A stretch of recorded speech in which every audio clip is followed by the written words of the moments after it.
কতদিন হলো তোমার কণ্ঠের আজান শুনি না। বেলাল রে, তোর কি মন চায় না আমি নবীর জিয়ারতে আসতে? বেলাল আয়, আমি নবীর জিয়ারতে আয় রে বেলাল আয়, কতদিন হলো তোমার কণ্ঠের আজান শুনি না।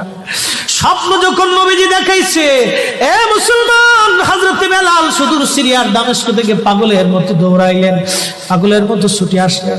যখন মদিনাতে আসলেন তখন তাহাজ্জুদের সময় চলতেছিল। তাহাজ্জুদের সময় চলার সময় হযরত বেলাল রাদিয়াল্লাহু আনহু কাঠের জালি দিয়ে তখন রওজা শরীফ ঘিরে রাখা ছিল।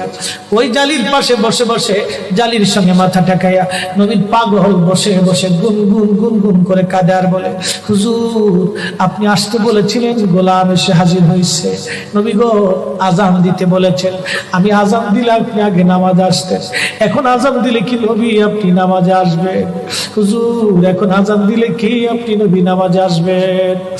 নতুন মুয়াজ্জিন আসছে আজান দেওয়ার